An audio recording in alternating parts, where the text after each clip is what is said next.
think it's even better than chicken. Definitely. You may not think of Mexican cuisine when you think of ducks, but we have so many beautiful lakes all across Mexico, home to so many of them. And today I want to show you how to make duck tamales inspired in the beautiful town of Tzintzuntzan from the equally beautiful state of Michoacán, my home state. Lake Pátzcuaro is very important to them because that's where they source most of their food and also the materials to their well-crafted artisan products, but that's a different story. Let's make some tamales. We're gonna start with a 6.5 pound quack. Nelson says we've said duck way too many times already. We have. All right, we're just gonna pat it dry with paper towels. Make sure you get inside that cavity. And I've already removed all of the giblets, the neck. The only thing I'm gonna be using is the neck.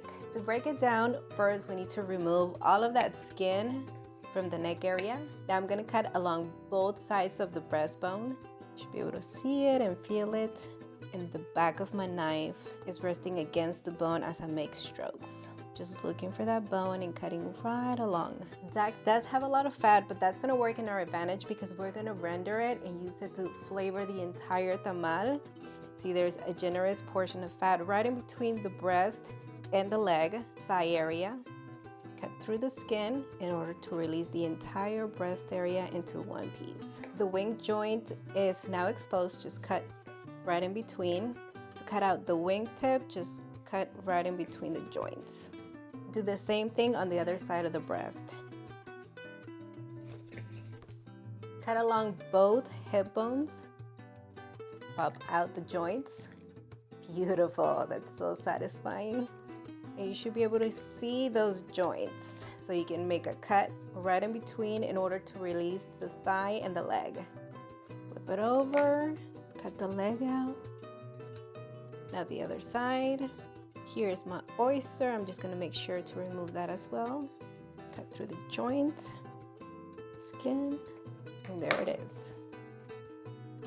Now cut off the tail, break down the carcass into smaller pieces, and finish it off with my knife. On a sheet pan with a rack, place both of the carcasses, the neck, and both of those wingtips. Drizzle some avocado oil over them. I'm gonna do a touch of salt, and we cannot forget black pepper. I'm gonna roast them in the oven for about 30 minutes or until they're nice and brown.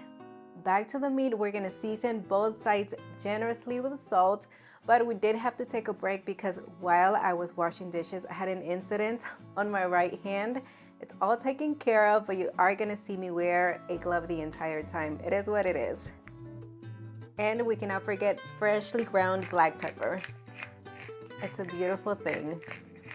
Let's brown this meat. I'm gonna be using the Instant Pot. Set it on high saute mode. We're gonna do 20 minutes. Press start, allow it to heat up. Add a couple tablespoons of avocado oil. Brown both sides of the meat and do it in batches if you need to prevent overcrowding. Any excess skin that you may have collected, just set it to the side. We're still gonna use it, but we're just not gonna brown it. Let's flip it so the other side gets the same amount of love. Once the last batch is done, press cancel. Place all of the duck back into the pot, including that tail and the excess skin. Follow that with all of the roasted bones. And pour in 10 cups of water. Also do a whole white onion cut in half, a whole head of garlic, and I sliced that end off to expose all of the garlic. A small bunch of thyme, fresh oregano, mint or hierba buena, a quarter of a bunch of fresh cilantro, 3 bay leaves, and 1 teaspoon of whole allspice. Cover, secure the lid, and cook on high pressure for 45 minutes with a 10-minute natural release, and press start.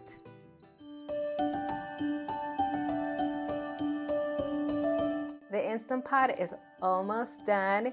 Remove the seeds, veins, and stem from 8 guajillos, 8 puya chiles, and 1 large ancho chile. Wipe the peppers clean with a damp paper towel because we are gonna toast them later on. Finally, cut them into small pieces. Roughly dice half of a white onion. It doesn't have to be perfect. Now smash and peel 6 garlic cloves. Yay, this is good to go. We're gonna release carefully the remainder of the pressure. All right, open it up and remove all of the meat carefully because this is full of the bone tender. And strain all of the broth. For the sauce, measure out 3.5 cups of the broth. Over medium heat, add a couple of tablespoons of avocado oil. It is nice and hot, add in the onions. Oh yes, that's what I'm talking about. And the peeled garlic. Ooh, I just love the smell of garlic and onion together. It is magical. These have slightly softened. In goes 1 teaspoon of dry Mexican oregano, half a teaspoon of whole cumin, and half a teaspoon of whole allspice. Give them a stir for about a minute. Toasting them, it's really gonna awaken those flavors. In goes all of those dried peppers. And these are gonna get toasted for a couple of minutes. Be careful not to burn them because it's gonna ruin your sauce. As soon as they become fragrant, turn off the heat. Oh yes, I can smell them. Quickly pour in 3 cups of the broth. Make sure all of those peppers are well submerged and allow them to soak all of that water. That way they soften and they hydrate back up again. It's gonna take about 10 to 15 minutes. Now I'm gonna get rid of the skin and all of the bones, the fat. They have served their purpose. They have imparted flavor. And if you see any herbs in there, get rid of them as well. Using a couple of forks or your hands, shred it apart. Pour the chili mixture into a blender and blend until it is completely smooth. And reserve a cup of the sauce. If you cannot get the sauce really smooth, you can always strain it. Mine looks great. I'm just gonna pour it back into the saucepan. Oh yes, nice and thick, but since we have to cook it down, I'm gonna add half a cup of broth, which was the remainder that we had. Pour it into the blender, swirl it around, into the pot it goes. If the sauce is too thick to begin with, I suggest you add a little bit more broth, which is my case, so I'll do another half a cup. Bring it up to a gentle simmer and allow it to cook down for about 10 minutes or until slightly thickened. This right here looks perfect. Look at that consistency. Stir in salt to taste. Just add that meat straight into the sauce. The heat is off. Allow this to cool down completely. We cannot make tamales while it's still hot. Friends, things happen and we were significantly set back by the incident on my hand this afternoon. We're doing well, but we're gonna have to resume tomorrow, which is great because it gives me the opportunity to show you that you can make the filling ahead of time. Store it in an airtight container and place it in the fridge. That way, if you don't want to make tamales in one day, you can split it into 2 because I get it. It can be a labor of love. Whatever you choose to do is a great option. Do the same thing with the broth and store it in the fridge.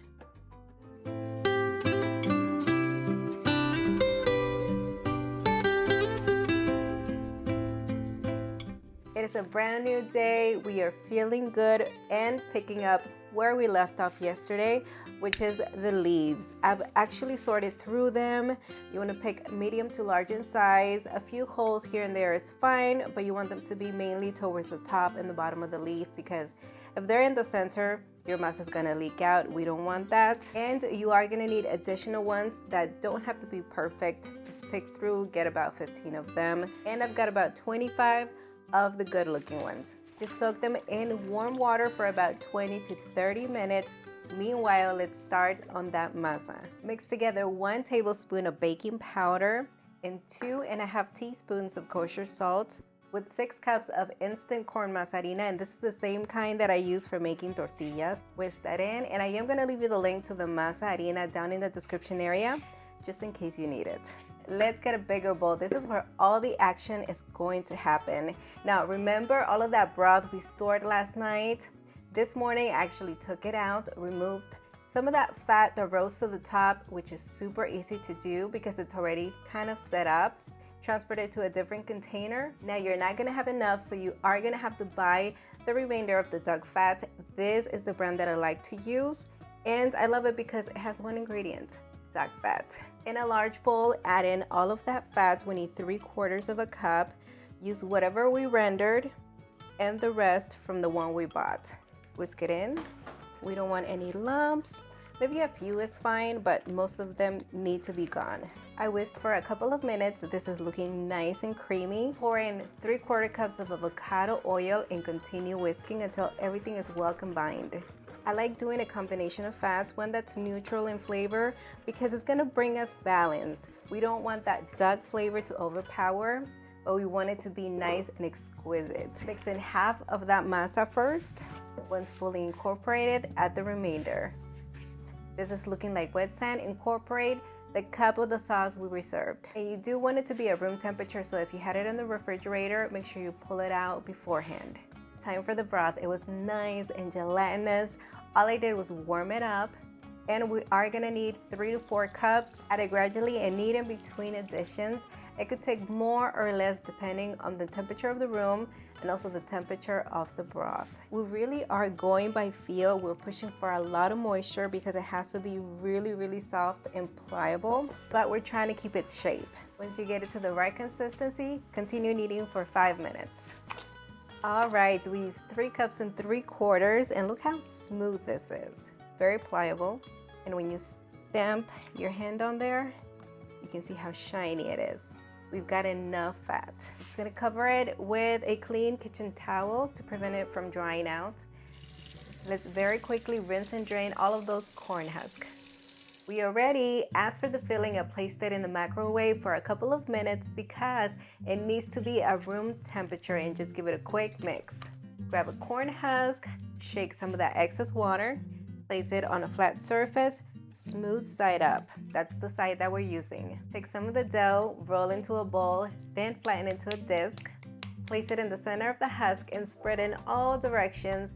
Leave a little bit of room on both sides and the bottom wide end. You can go a little over midway towards the narrow top. Spoon a generous amount of that filling right in the center, but remember, you do want to be generous, but make sure you can close that tamal. Fold one end over the opposite side and gently press to secure it.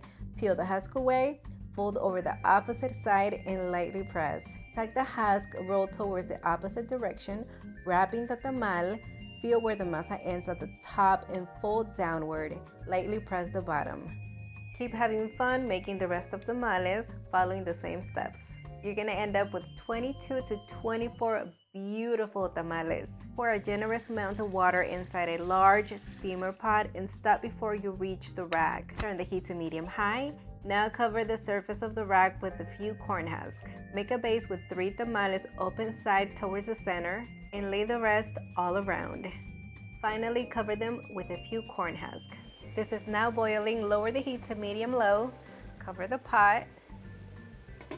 Allow them to cook for about 50 minutes to an hour and 15 minutes or until fully cooked. Once they look done, remove a tamal from the pot and let it cool down for 5 to 10 minutes.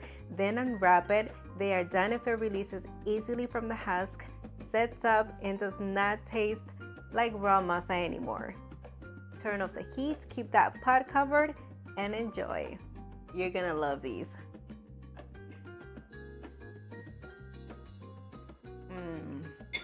They're so good. I know. What flavor is this? This is what I have to say about duck tamales. They almost taste like chicken, but you know what, to me, what makes the difference is the fat. It packs a whole lot of flavor. It gives it an edge, that sophisticated flavor that I just love about duck. This is a sophisticated flavor. Really, it really is. I don't even know how to describe it. It's so unique. I know. Enjoy these tamales. I really hope you try them at home. The full printable recipe is going to be available on Cocina.com, so you can print it out and just have fun with it. This is unbelievable. So good. We'll see you on the next one. Bye. Bye, everyone. I'm telling you, if I don't make it as a YouTuber, I'm going to become a tamal. Yes.